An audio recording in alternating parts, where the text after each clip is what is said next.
The Katyn Forest Massacre, one of the most controversial and long-suppressed political events in 20th-century European history, remained obscured by state power until the late Cold War and, in many respects, until after the dissolution of the Soviet Union. Yet the roots and mechanisms of this event did not arise from a single accidental anomaly of military operations. Rather, they emerged from an intricate interplay of historical circumstances, ideological conflict, national security calculations, and individual decision-making. To understand the causes and consequences of the Katyn Massacre, one must trace the story back to the end of World War I in 1918 and the long-standing tensions in Polish-Soviet relations that followed the 1917 Russian Revolution. Mutual distrust between the Soviet Union and the newly founded Republic of Poland reached a climax in the Polish-Soviet War of 1920, a conflict that not only caused heavy casualties on both sides but also etched a deep psychological imprint of latent hostility into the minds of the political elites of both nations.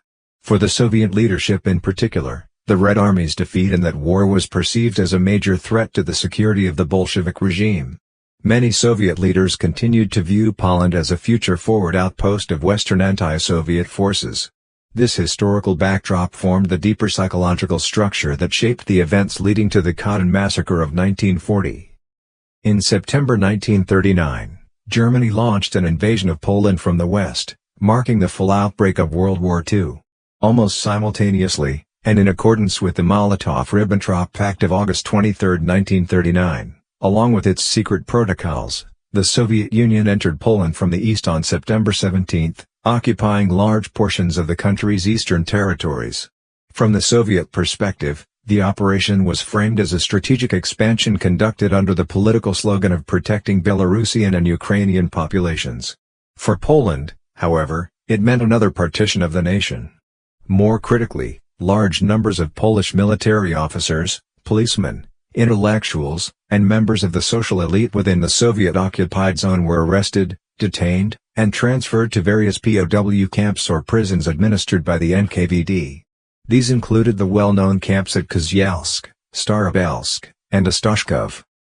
This population constituted the core military and cultural leadership of the Polish state and was perceived by the Soviets as a potential threat.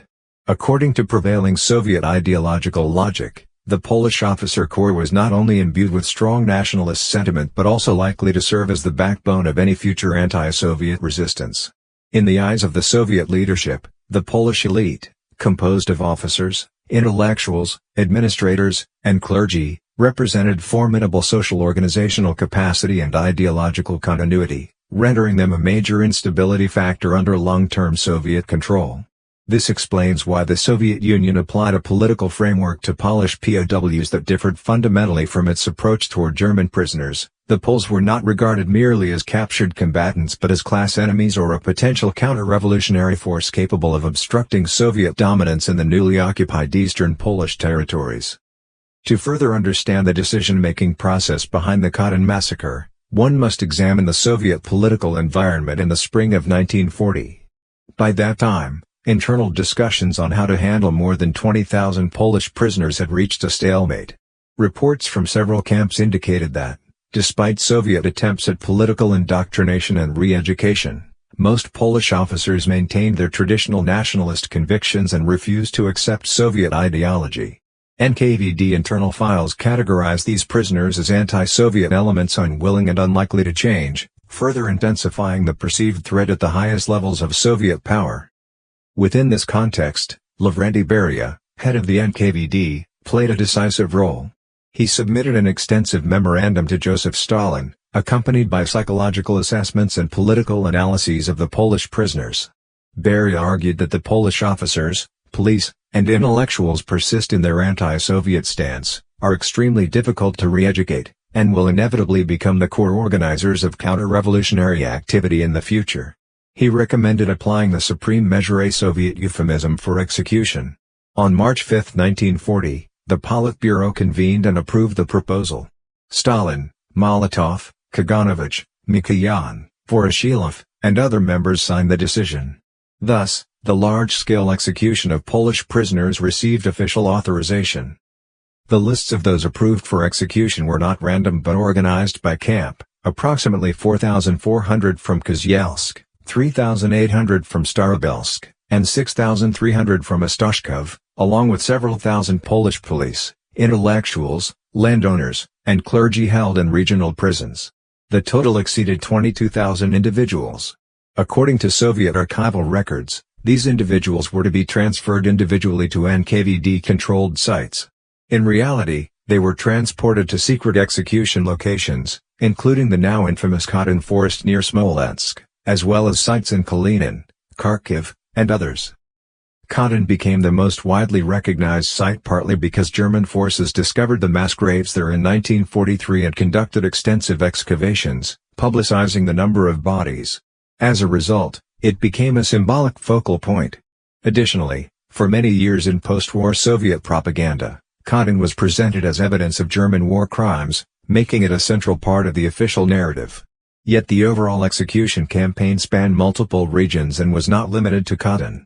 Prisoners, told they were being relocated to new camps, were transported to NKVD-controlled basements or forested outskirts. Archival evidence shows that NKVD personnel typically used a standard method of execution, a single pistol shot to the back of the head, chosen for its speed, silence, and efficiency in minimizing resistance. The operation was carried out by specialized NKVD execution units. Testimonies and records left by several participants after the war provide historians with critical insight. One frequently cited figure is Vasily Blokhin, a senior NKVD executioner, who personally took part in hundreds of killings. In the basement of the NKVD facility in Kalinin, Blokhin executed prisoners night after night. Within the Soviet system, he was regarded as an extremely efficient component of the state machinery, though in historical research he has come to symbolize the grim reality of state-organized violence. Execution work often continued from dusk until dawn.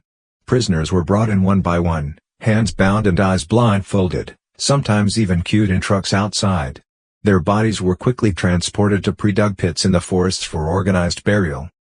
For the Soviet leadership, this mass execution served a clear political purpose: the elimination of a Polish elite that could obstruct long-term Soviet control in eastern Poland, thereby preempting future resistance. Yet the extremity of the measure also reveals the regime's acute sensitivity to perceived security threats and the institutionalized logic of political violence. Conducted between April and May 1940, the operation was shrouded in secrecy. Participants were required to sign confidentiality agreements, and official Soviet records marked the prisoners as transferred, handed over, or unrecorded, creating the archival gaps that later hindered investigation. When Germany invaded the Soviet Union in 1941, the wartime landscape shifted dramatically.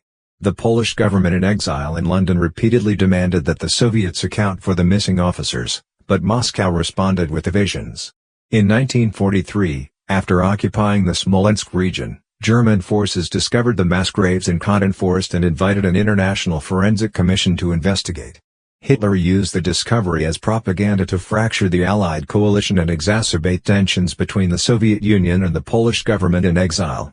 The Soviet Union immediately countered by claiming that the massacre had been carried out by German forces in the fall of 1941. Given the political necessity of alliance unity, Britain and the United States publicly accepted the Soviet version at the time.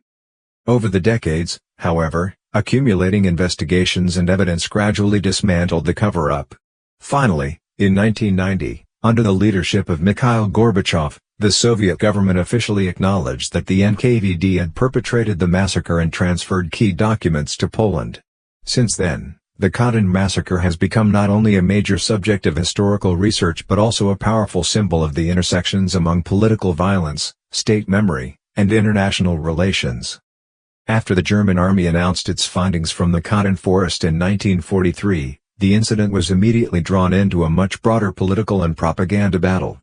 To understand the international reactions and narrative logic of the time, one must situate the event within the complex diplomatic landscape of World War II.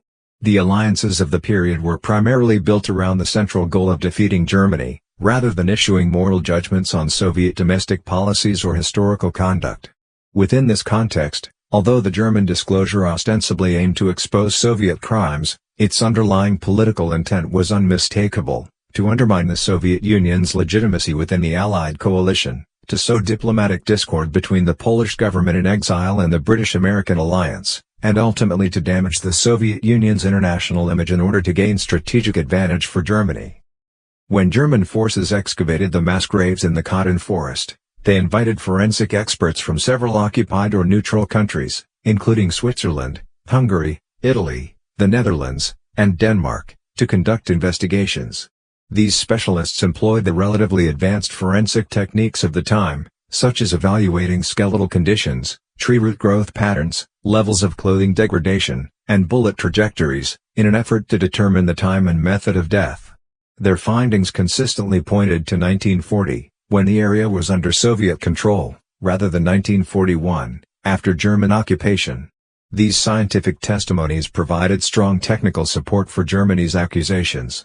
However, because the investigations were organized and disseminated by German authorities, they were widely dismissed within the Allied camp as highly politicized wartime information, significantly weakening their perceived credibility. British government documents revealed that officials were aware the atrocity had likely been committed by the Soviets, but for the sake of preserving the crucial alliance with the USSR, the British government opted to suppress public discussion. The Polish government in exile faced an exceptionally difficult diplomatic predicament. As a government forced into exile and established in London, its moral authority and political legitimacy depended heavily on international recognition and Allied support. The emergence of the Katyn case compelled it to demand information from the Soviet Union regarding the fate of the missing officers, in order to uphold its responsibility to the Polish nation and military. Yet this stance immediately angered the Soviet leadership. Stalin stated clearly to British and American diplomats that Poland's suspicions were irresponsible and harmful to the war effort. In 1943, he even severed diplomatic relations with the Polish government in exile. This action not only cast a long shadow over Poland's post-war fate but also turned the Katyn massacre into one of the most extraordinary cases in international politics, an atrocity committed against a nation's elite, yet silenced for decades due to geopolitical necessity. To understand why the Soviet Union steadfastly denied the massacre after the war, one must consider the internal political logic of the Soviet system. The Katyn executions were carried out under the direct orders of the highest Soviet leadership, Stalin, Beria, and other Politburo members. Admitting responsibility would not merely incur moral condemnation, it would threaten the very foundations of political legitimacy. While political violence was indeed an integral part of Soviet state power, it was typically framed within official narratives of state security, defense against counter-revolution, and protection of the people. Acknowledging the massacre would require the Soviet Union to admit publicly that it had executed thousands of officers and members of the intellectual elite of a neighboring country, an act carrying immense consequences under international law and fundamentally incompatible with the Soviet effort to craft a wartime image as the victor over fascism. Thus, beginning in 1943, the Soviet Union developed an official narrative claiming the victims were executed by German forces in 1941. This version was reinforced by intelligence agencies, propaganda departments, and diplomatic channels. At the Nuremberg trials, the Soviets even attempted to include the Katyn massacre among the charges against Germany, but due to conflicting evidence and skepticism from Western judges, the issue was ultimately downplayed. Nonetheless, throughout the Cold War, the USSR maintained its official position, treating any doubts as anti-Soviet propaganda. Within the Eastern Bloc, the Katyn massacre became an absolute taboo. In the Polish People's Republic, only the Soviet version of the event could be printed, and any dissenting view was censored or suppressed. Yet despite stringent state control, Polish society preserved a collective memory of Katyn. Many families endured intergenerational grief due to the absence of burial sites for their missing relatives. Underground publications, privately circulated testimonies, and the work of early émigré scholars became essential channels for sustaining historical memory. Despite the risks, Polish intellectuals continued documenting the event through unofficial means, laying the groundwork for future truth-seeking. To further understand the historical impact of the Katyn massacre, one must revisit the decision-making mechanisms within the Soviet Union in 1940. By that point, Stalin's power was highly centralized, and Beria oversaw the security apparatus, particularly the operations of the NKVD. The Politburo resolution signed on March 5 explicitly endorsed the highest measure of punishment for Polish prisoners of war, a phrase whose meaning was unmistakable. It is important to note that the executions were not spontaneous but derived from extensive archival assessments and surveillance materials. The NKVD kept detailed files on each prisoner, recording political tendencies, class background, military career, and willingness to cooperate. Most were classified as incorrigible enemies of the Soviet state, placing them outside the Soviet ideological category of those who could be re-educated. Beria not only recommended the executions but also organized all logistical aspects of the operation. His orders specified the number of prisoners to be transferred from each camp, transportation routes, execution sites, personnel assignments, and procedures for corpse disposal. Executioners such as Vasily Blokhin were regarded internally as exemplary agents of state will, but historically they represent a highly specialized form of state-administered violence. Blokhin typically wore leather gear to prevent blood contamination and used German-made 7.65 mm Walter pistols for their low recoil, minimal noise, and stability. He worked for hours at a time, often executing hundreds of victims per day.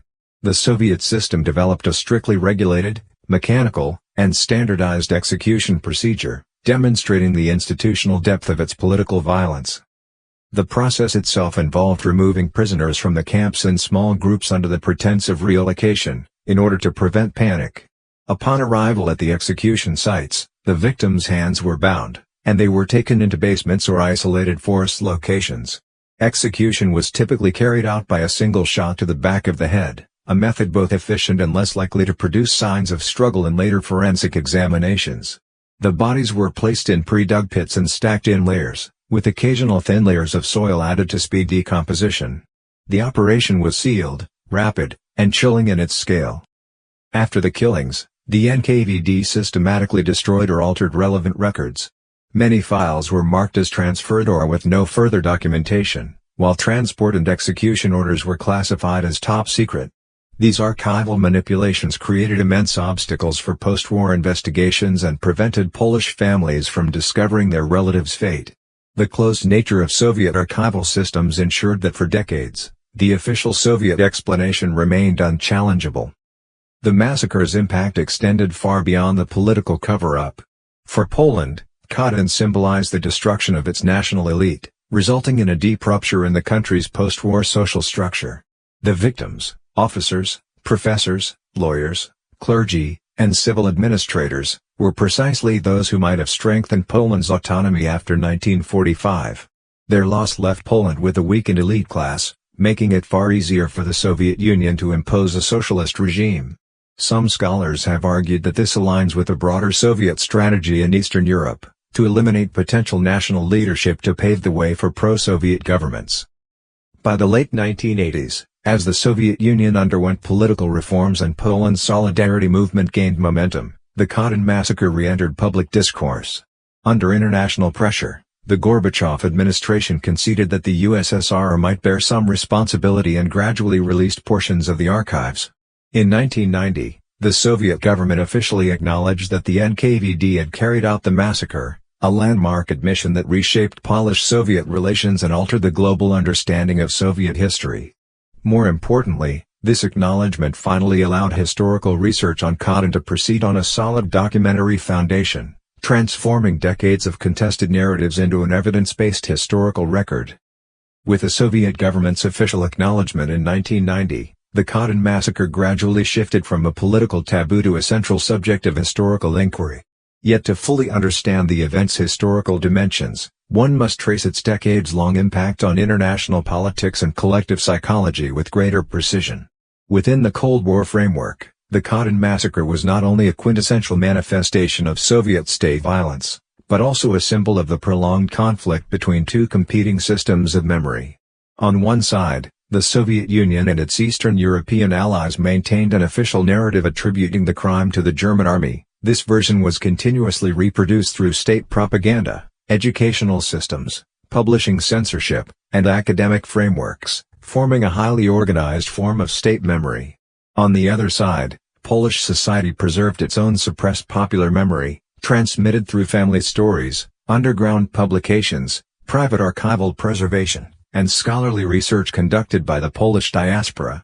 The long-term coexistence of these dual memory systems turned the Katyn massacre into more than a historical event. It became a paradigmatic case of memory politics, embodying the complex interplay of state power, social emotions, and international relations.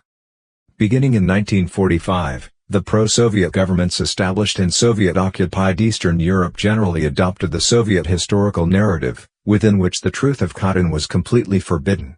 In the case of the Polish People's Republic, official textbooks, state memory institutions, and public media constructed a unified narrative based on the Soviet version, portraying the massacre as a crime committed by the German army in the autumn of 1941. Any attempt to question this narrative was labeled as anti-socialist and anti-people. Under strict political censorship, scholarly research, public writing, or even private conversations attempting to address the event's authenticity could result in severe consequences, including loss of employment, imprisonment, or being flagged by security services as a suspicious element. However, the Soviet and Eastern European states' tight control did not stop memory transmission within Polish society. Many families of the missing officers and intellectuals never believed the official version. They continued to recount, within the family, the sudden disappearance of their relatives and the authorities' long silence.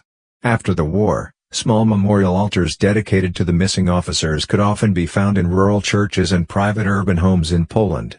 These intimate forms of remembrance became covert means of preserving history under repression.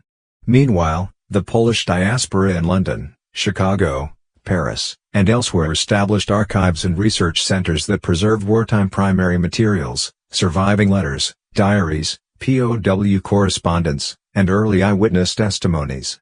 These archives became the basis for Western scholarship on the Katyn massacre during the Cold War and an important tool through which the Polish government in exile sustained its political claims. Politically, the Katyn massacre long impeded normalization of relations between the Soviet Union and Poland. Although the Polish People's Republic was nominally a Soviet ally, distrust of the Soviet Union was deeply rooted in Polish society. Within the Polish military, many officers harbored an unspoken but enduring psychological resistance toward the USSR, a sentiment that became especially visible during the 1956 Polish October and the Solidarity movement of the 1980s. As a symbolic event, Katyn provided a deep psychological wound that gave anti-Soviet sentiments historical and moral legitimacy.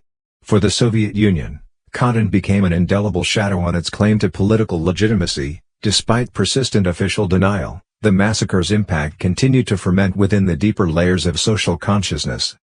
Beyond memory politics, the Katyn massacre also had far-reaching implications for international relations during the Cold War. Although Britain and the United States accepted the Soviet narrative during World War II for strategic reasons, declassified British diplomatic archives later revealed persistent internal skepticism. In 1951, the U.S. Congress established the Madden Committee to conduct an independent investigation. Its final 1952 report unequivocally identified the Soviet Union as responsible and criticized the Roosevelt administration for excessive wartime accommodation toward Moscow. The report had a significant domestic impact, turning Katyn into a major instrument of anti-communist messaging. From a historical perspective, the Katyn massacre was not merely a large-scale execution but a concentrated manifestation of the Soviet system of state violence. The NKVD's organizational rigor, technical execution methods, and meticulous archival management demonstrated that political violence in Stalin's Soviet Union was not improvised or chaotic, but deeply institutionalized, procedural, and normalized. Within Soviet political culture, state legitimacy was partly built on the logic of eliminating enemies, a category that included not only actual dissidents but also groups deemed potential threats based on class origins, political tendencies, or social influence. Thus, Poland's officers and intellectuals, forming a coherent social stratum, were automatically redefined, within Soviet political logic, as an intolerable hostile group. Katyn was therefore not merely a product of international conflict but also a natural extension of the Soviet ideological and political system.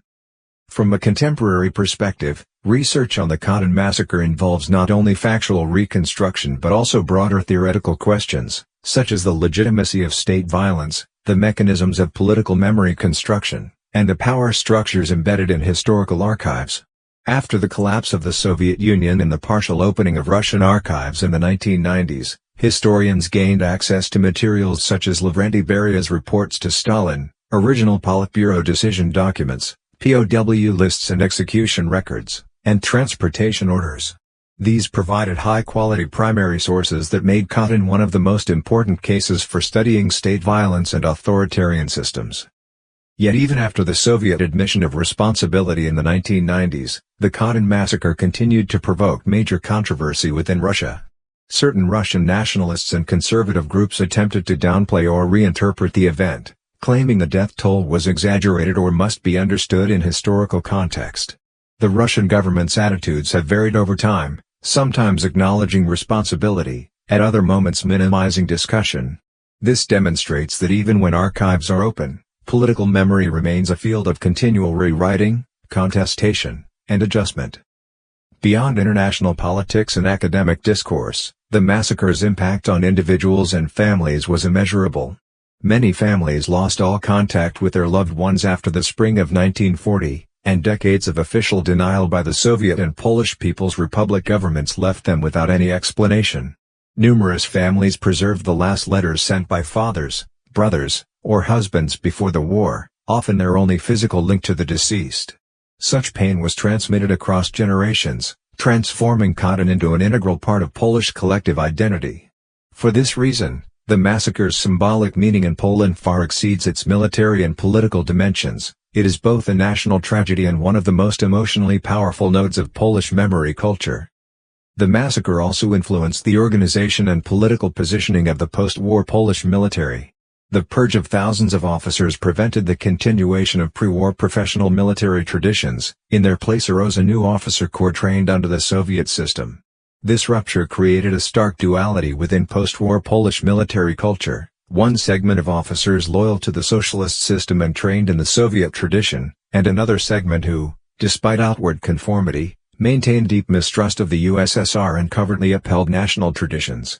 This structural imbalance contributed to the complex role played by the Polish military in the political crises of 1956, 1970, and 1980–1981. The international presentation of the Katyn massacre also warrants close analysis.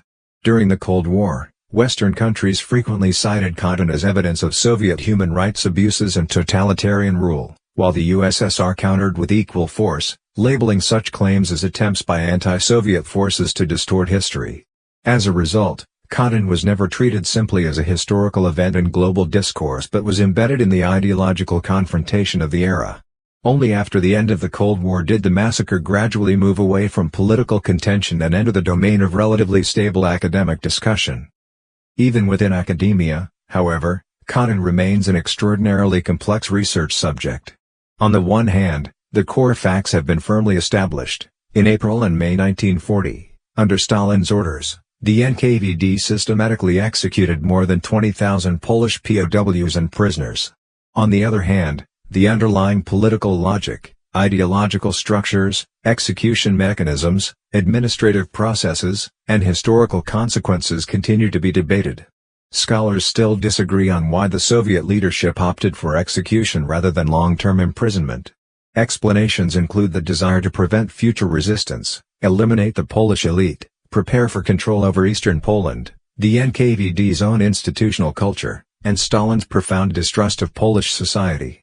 These factors collectively shaped the decision-making process, but which played the dominant role remains a central focus of research.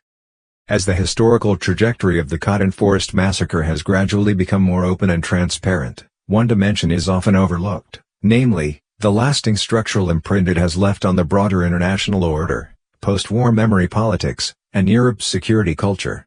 Viewed from a longue-durée perspective, the massacre was not merely an episode of large-scale political killing during wartime, it was an outward symbol of the operational logic of the Soviet authoritarian system, a shadow cast by wartime alliance politics, a long-term battleground of the Cold War struggle over information, narrative, and legitimacy, and a critical note in the reconstruction of Polish national identity. In other words, Katyn was not an event, but a convergence point of multiple historical mechanisms. It arose not only from the specific structural conditions of 1939 to 1940, but also from deeper forces within 20th-century international politics, and many of the factors that sustained its long-term suppression and controversy did not disappear with the disclosure of the truth after 1990. Instead, they transformed into enduring symbols within the contemporary European political context. To grasp this, One must return to the political and institutional logic operating within the Soviet system during the spring of 1940. At that time, the Soviet Union remained in the high-pressure phase of the Stalinist regime, whose core characteristic was not secrecy per se, but the institutional coupling of secrecy and state violence. State violence was not viewed as an exceptional event, but as a policy instrument. Informational closure was not an auxiliary tactic, but a necessary condition for the seamless execution of violence. Within this logic, the massacre in the Katyn Forest was not an anomaly, but a natural outgrowth of the political structure. Lavrenti Beria and the NKVD were only the implementing organs. The real decision-makers, especially Stalin himself, had already integrated large-scale political repression into the everyday mechanisms of state operation, making it a component of the larger state apparatus. This explains why, when the execution order was issued in 1940, almost no significant internal opposition surfaced within the Soviet Union. The system had already normalized violence, and the bureaucracy had learned to carry out political commands without raising moral objections. Yet the Katyn affair did not remain confined to the internal political structure of the Soviet Union. It soon generated more complex external dynamics in the context of the war and the post-war order. When the Germans publicized the massacre in 1943, it came at a critical turning point on the Eastern Front, with a clear political aim of fracturing the Allied coalition. But the key point lies not in German motives, but in the fact that precisely because the Nazis accused the Soviet Union, the Allies found themselves trapped in a narrative dilemma. In the name of wartime realism against a common enemy, Britain and the United States had to choose between military necessity and moral principle. The Roosevelt administration, with virtually no internal debate, questioned the position of the Polish government in exile, while Churchill, though privately believing that the Soviets were probably guilty, also told his cabinet colleagues plainly, "We cannot sacrifice our future strategic interests for the sake of past events." Thus, Katyn became not only a secret but a secret that had to be kept secret, driven not by the nature of the event itself but by the pressures of wartime alliance politics. This strategic silence had long-lasting consequences. In the early post-war years, with the establishment of the Yalta system, Western states generally reduced public scrutiny of sensitive issues involving the Soviet Union, while Poland, squarely within the Soviet sphere of influence, faced even tighter restrictions on discussion of Katyn. The USSR not only insisted that the Germans were the perpetrators, but embedded this narrative within the very structures of legitimacy of Eastern European communist regimes. Within this system, Katyn was forcibly excised from the domain of public political discourse, and any challenge to the official story was equated with challenging the regime itself. As a result, in Eastern Europe from 1945 to 1989, Katyn was both a forbidden fact and an underground symbolic memory. It must be emphasized, however, that Polish society never truly forgot Katyn. Even under the coercive narrative of the communist regime, the event persisted in the form of sub-public memory through family stories, private recollections, cultural networks within the church, and the discreet but continuous efforts of intellectuals and scholars. A long-standing cultural pattern in Poland, often described as the martyrdom narrative, links the nation and its identity to suffering, and Katyn had demonstrated the potential to become a modern martyrdom symbol by the late 1940s. Even when public narrative space was politically sealed, the massacre continued to exist as an undercurrent shaping national consciousness, literary metaphors, and symbolic politics. This condition, prohibited from being public, yet impossible to erase, allowed Katyn to evolve into a suppressed but expanding core of Polish identity. The rise of the Solidarity movement in the 1980s brought this underground memory into the open on a mass scale. Katyn became one of the most sensitive and symbolically powerful topics among Polish opposition groups, not merely because it revealed a historical truth, but because it expressed the demand for national sovereignty and the right to memory. Thus, when the Eastern European upheavals of 1989 unfolded and Poland regained political autonomy, Katyn naturally became a central topic in the nation's reconstruction of history and identity. Under both domestic and international pressure, the Soviet Union formally acknowledged in 1990 that the NKVD had carried out the massacre. Gorbachev's admission was highly symbolic. It marked the first official dismantling, at least at a moral level, of one of the core lies of the Stalinist system. Yet even after 1990, the Katyn question remained unresolved within Russia. The political reactions it provoked became a long-term test in the construction of post-Soviet identity, To acknowledge Katyn was to acknowledge the criminality of Stalinism, and such acknowledgement affected not only historical narrative but also contemporary political legitimacy. During the 1990s, Russia attempted partial but directionally clear reckoning, releasing some archives, holding commemorations, and expanding scholarly space. But in the 21st century, as the Russian state narrative shifted toward themes of stability, great power revival, and resistance to Western interference, Stalin's image was repackaged in certain political contexts as that of a strong leader, which in turn constrained further openness on Katyn. Although the Putin administration has, on occasion, accepted Soviet responsibility, the official narrative oscillates between acknowledgement and renewed ambiguity. For instance, the State Duma has reaffirmed Soviet guilt in some years while state-supported projects in others have downplayed the issue. This fluctuation reveals that Katyn remains a structural fault line in contemporary Russian memory politics. On a broader scale, the Katyn Forest Massacre has become one of the core reference points within Europe's contemporary framework of historical justice. Since the 1990s, European states have developed a shared moral system for evaluating 20th-century totalitarianism and mass violence, and Katyn is often cited as a paradigmatic case of such crimes. From the Council of Europe to civil society and academic discourse, Katyn serves as a touchstone for assessing state responsibility, archival transparency, and the politics of historical memory. Thus, returning to the event itself, the Katyn massacre was not merely a series of executions carried out in the forests near Smolensk in 1940, but a historical process spanning more than 80 years. It has taken on different forms of power at different stages. In 1940, the concentrated manifestation of state violence. In 1943 to 1945, a suppressed issue of wartime diplomacy and alliance politics. During the Cold War, a prolonged struggle between memory and repression. After 1989, part of the legitimacy reckoning for post-totalitarian states, and today, a case and mirror through which the international community examines totalitarian violence, confronts historical crimes, and manages national memory. If one were to assign a sober historical characterization to the Katyn Forest Massacre, the most accurate description would not be a wartime atrocity, nor a concealed secret, but rather a paradigmatic case of how political violence and informational structures in the 20th century shaped a society, a nation, and even an international order.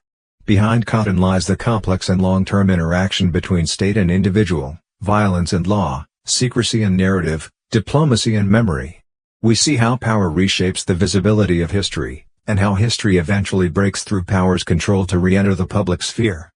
The burial sites in the Katyn forest were initially nothing more than anonymous sand dunes and pine woods, yet in the long view of history, they have become nodes of Europe's 20th century memory, symbols exposing the structure of violent power, and integral parts of both Polish national identity and Europe's shared remembrance.